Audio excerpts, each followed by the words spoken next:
I'm Lindsay. And I'm Sarah, and together we're the co-founders of Whale Tales, a living library of cetacean stories. Today we're getting in the holiday spirit by celebrating all things beluga whale. Yay! Plus, Nicole wrote a poem and some sustainable party ideas. Before we get started, we wanted to let you know about our Patreon at patreon.com/whaletales. Patreon is a site where you can easily support projects like Whale Tales for as little as $1 a month. You'll get access to perks like an exclusive weekly newsletter and polls where you can help us decide on topics for the podcast. The support of our patrons really means so much to us and helps us run the website and this podcast. So sit back and enjoy as we dive right in.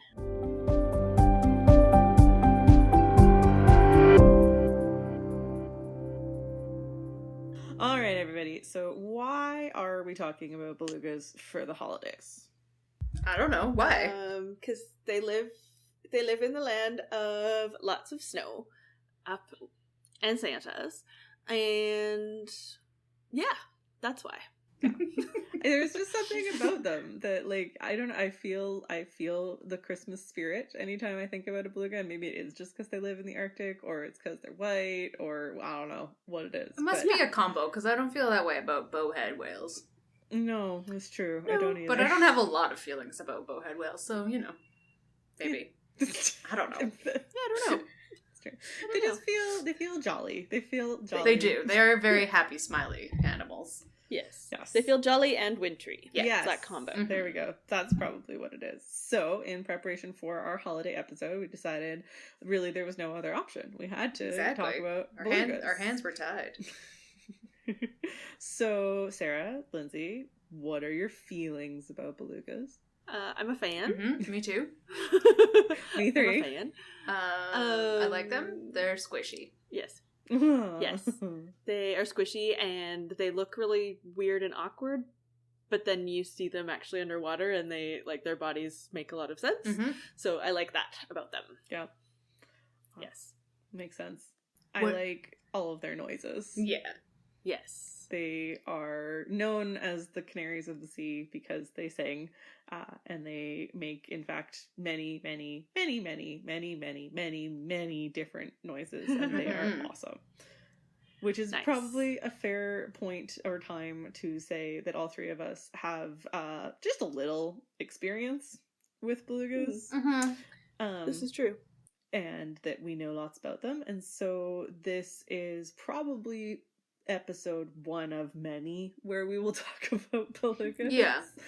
Definitely. So today is kind of, again, in sort of the easy, laissez-faire time of the holidays when everyone's feeling fairly stressed. We didn't want to stress everybody out with this episode in terms of, like, learn everything about belugas right now. So this is just us talking about a species that we all love, and we'll kind of go over some of the intro facts about belugas and some of our favorite facts about them, and then probably in future episodes we will dive into more of the really, really cool research projects going on. And talk about species that we hate. There aren't any. No. Spoiler alert. I'm trying really hard now to think of a cetacean species. I don't know. Those flippy little dolphins. No, I love dolphins, so I don't know. Sarah, can you tell us some of the fast facts to set the stage about this awesome species? Yes. So, beluga whales live in the Arctic. They are large, mostly white whales. They have no dorsal fin, which is an unusual feature of cetaceans. Adults can weigh up to 1,900 kilograms. They can be up to 4.5 meters long, and females are about 80% of the size of males. So the males are slightly larger than the females.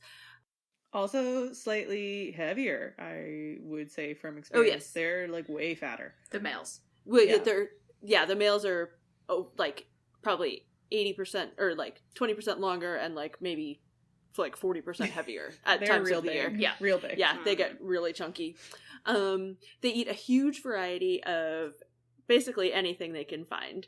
They eat fish and crustaceans, like all kinds of fish. They eat mollusks and crabs and worms and basically whatever they can find. They aren't super deep divers, but they have been known to go down to about 350 meters to feed. Which is deep. Mm-hmm. It is deep, but it's not that deep in the world of cetaceans. That's and I true. would say a lot of the time of year, like especially through the summer, they're in more estuary shallow areas, so they don't have to go as deep. It's person deep, not whale deep. Yeah, true. Yes, True. yes. So, like I said, they live primarily in areas with Arctic sea ice. 2/3 of the world's population summers in Canadian waters, so they're super Yay. important in Canada. There are a few small populations found further south in the Arctic, basically relics from the last ice age. So there's a population in the St. Lawrence River estuary. Overall, there are 29 different subpopulations of beluga whales, some of which are in much better condition, like threat-wise, than others. There's about 150,000 whales in total. According to the IUCN Red List, they are listed as near threatened as a total species, but I would say that some populations, including the St. Lawrence ones, are in more trouble than that global status would imply. Yeah. Yes. But we'll get into stuff like that in a future beluga episode. Yeah. Like, there's a lot we could just talk about the St. Lawrence, Yeah. because they are Yes, unique in the beluga world. indeed. But let's focus on Arctic, because it's the holidays and we're talking winter. So let's focus on their Arctic adaptations, because they are one of only 3 whale species that spend their entire lives, if they are an Arctic population, as opposed to those weird St. Lawrence ones.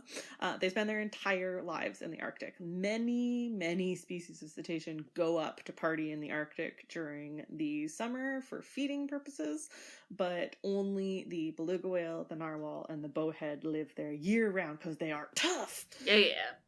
And Tough they whales. also have adaptations that help them with that. So, Lindsay, can you tell us about some of the beluga adaptations that help them live up with Santa? Yeah. So, as Sarah said, they don't have a dorsal fin, but they do have a dorsal ridge. So, a dorsal ridge is good for breaking up loose sea ice when they're swimming around, looking for stuff. It's not going to break up any like big pack ice or anything, but it will help break up some of the smaller ice so they can move into other places to help find food. Another reason why they don't have a dorsal fin is that it helps keep their body warm, like less appendages. Helps keep the body warm and small, and just the blood flow is in the core body as opposed to appendages. They also have small flippers because of that. If you look at beluga whales compared to even something that's almost similar in size, like a killer whale, their pectoral flippers and their tail flippers are much smaller proportionally. They just have little round nubby knee kind of things. I'm doing a hand motion, but nobody can see me. It's fine. I'm just on my bedroom floor making beluga fin motions, but that's fine. It's probably not the first time you've done that. Probably not. So they're small flippers, and they're also really thin flippers. They have no blubber on them at all, and you can really, when you look at them up close, you can see their veins, which is really cool. And again, this is just to streamline their bodies so that they are keeping their blood and their warmth where it needs to be under all that blubber. They are very chunky animals, as Sarah said. And their blubber, they are an animal that uses blubber to keep them warm. Lots and lots and lots and lots of fat. And they're white. How much fat, Lindsay? No, I'm not doing it. I'm saving it for later. Can I do it? Yeah, you can do it. Okay, if everybody makes the hang 10 symbol, wherever you are, wherever you're listening to this podcast, stretch your thumb and pinky as far away from each other as you can, and then stick your thumb up to your belly button. Where your pinky is how much blubber thickness you would have if you were a beluga whale. Yes. Beluga whales are also white, as opposed to narwhals are more gray, and bowhead whales are normal whale color. I don't know. We're so technical. Browny gray? I don't know. They're not white. Yeah. As a species, belugas are the only ones that are white. They also have a lot of gray on them, and their calves are born gray because they're born in the estuary in the summer, so they blend more into the murky waters of estuaries and rivers, and then they turn white as they grow up, which can take quite a long time, over 20 years, and some of them may still have gray patches, and that's one of the ways that researchers use to identify them. So very, very good at living in the Arctic. I'm not gonna lie, once upon a time I did write a whole interpretive program about why belugas would in fact be better than reindeer to help Santa I remember. deliver presents to ocean animals for the holidays, because I'm a big nerd. But those, even though they have many adaptations to help them survive in the Arctic, they also just have many unique adaptations in general compared to other cetaceans. And so we thought that since we all love belugas and we've also all spent a lot of our lives talking about them to other people, that we could share just our favorite non-Arctic living adaptations about belugas, or just our kind of favorite things about them. So does anybody want to go first? Me. Okay, go Sarah. So my favorite thing about belugas is they have flexible lips. So if you look at a beluga face compared to, say, a dolphin face, they have a really rounded rostrum rather than a pointy rostrum, like a snout, basically. And they have flexible lips. And the reason they have flexible lips is so that they can spray water into sand and substrate under the ocean and help to flush out small animals that they can eat that live in the substrate. And it's really fun. Yeah. It's really fun. They spit and they're awesome. Yeah, so that's my favorite beluga fact. It's a good one. This is a really good one. Who's next? I will go, but I need some help because I don't remember the full details. But one of my favorite things about belugas, and one of the reasons why they're so adorable, is that they can move their melons back and forth, which is a thing that other cetaceans can't really do. And Nick, do you want to tell me why? It's something to do with echolocation. Yeah, from what I remember, and this is going to be very non-scientific as an explanation, basically, if you think about the Arctic and where these animals live, narwhals can do this as well. So this is a feature of belugas and narwhals, which are the two toothed whales that live in the Arctic. To my knowledge, bowheads cannot, but we also don't necessarily know or understand how baleen whales navigate in dark waters anyways, and whether they echolocate. That's all up for debate. That's a whole other story. Not what we're talking about here.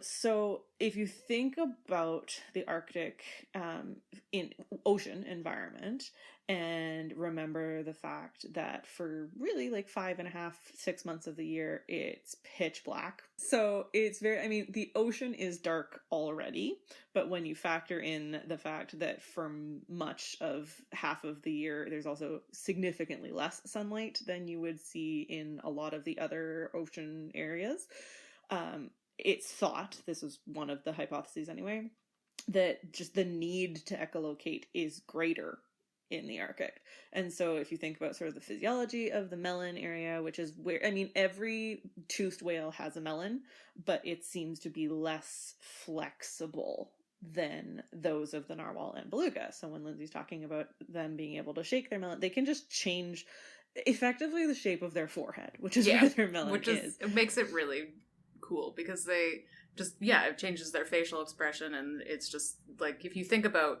a whale and it's just got this crazy actual melon shaped thing, there's a reason why it's called a melon, and it just is moving back and forth on their head, and it's just ridiculous. It's a ridiculous thing to see. So it could be that evolved because just the need for echolocation is greater, but it also could be sort of a byproduct of the fact that both belugas and narwhals are just so much more blubbery than other cetaceans. And so, if you think about a bottlenose dolphin, they are super streamlined, tough, like their skin is soft, but it's very, like there's not, if you were to press it with your thumb, there's not a lot of give to a dolphin's skin, whereas a beluga, as we have said, is squishy. It's squishy. I wonder too, like, do other whales, like, on the inside they're doing stuff like the same activity that a beluga is, but you just can't see it the same way? I don't know. That's at least it's thought that certainly, every cetacean that's echolocating is certainly moving their melon to focus the beams of, we should say, this has to do with echolocation because the beams of sound that make the echoes that then bounce off things and come back to the echolocating animal, those sounds are created in the blowhole area, but then focused through the melon or forehead region of any toothed whale that's doing this. Mm-hmm. And when I say toothed whales, I mean dolphins and porpoises too. And then those sounds go out through the melon. When they come back, they actually go through the lower jaw, which then filters right into the internal ear. So if you think about echolocation, yes, it has to do with making sound and hearing that echoes of that sound, but all of the physiology going on there is so completely different from just humans making sound, usually with our mouths and then listening with our ears. Mm-hmm. Totally. It's so crazy. So crazy. And then one just not fun fact that I want to bring up is that the song is wrong, and beluga calves or baby belugas are gray. And yes. I think that we should just put this message out into the world and Yep. start teaching your children the correct thing. And then You together could we do- can change the world.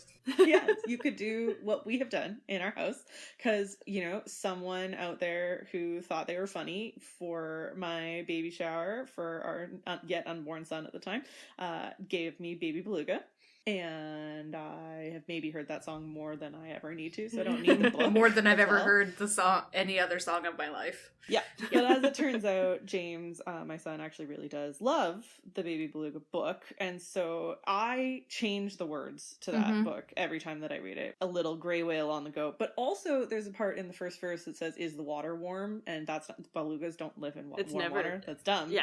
Yeah. So it's, "Is the water cold? Is your mama home with you? So happy." See, everything still scans. It's great. It does. Yeah, it totally works. And the gray and white doesn't affect the rhyme scheme either. But No. what I've done now, because I'm not the only person who reads to my son, and he frequently wants people to read him that book, I've actually taken a Sharpie to the book. Nice. So Yep. that he's not getting mixed messages. So, Good job. educate the masses, people. Anyway, sorry, that was my tangent. I just had to stick that in there. Nick, do you want to tell us a fun fact? So I've already talked about the sounds already, and I mean, just if you want to have a good laugh and warm fuzzy feelings, you can YouTube, and maybe we'll include some of these in the show notes as well.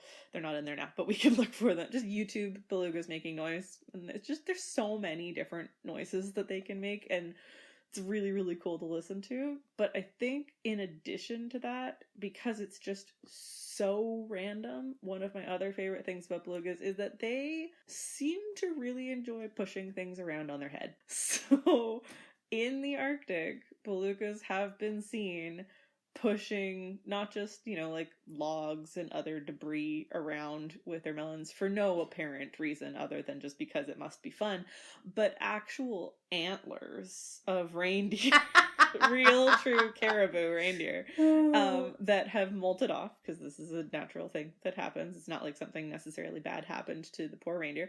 But yeah, they've been seen pushing caribou antlers around on their head. Just 'cause. It's incredible. I think that's awesome. They're curious and fun and really, really awesome. Yeah. So thanks for listening to some of our favorite things about belugas. We know that we didn't dive into a lot of the science or research, and there is some really, really fascinating research going on with this species. But like we said, we wanted to keep it light for the holidays, and it just gives us more opportunities to talk about one of our favorite cetaceans in the future. So now we're going to move on to the fun flipper fact. It's time for Fun Flipper Fact, yeah! Everybody ready? Everybody settle in. Grab your hot chocolate. I'm going to tell you a story. 'Twas the night before Christmas, and all through BC, lots of creatures were swimming and jumping at sea. The waves were all breaking ashore without care, and sea lions roared, so you'd know they were there. Sea otters were nestled all snug in kelp beds,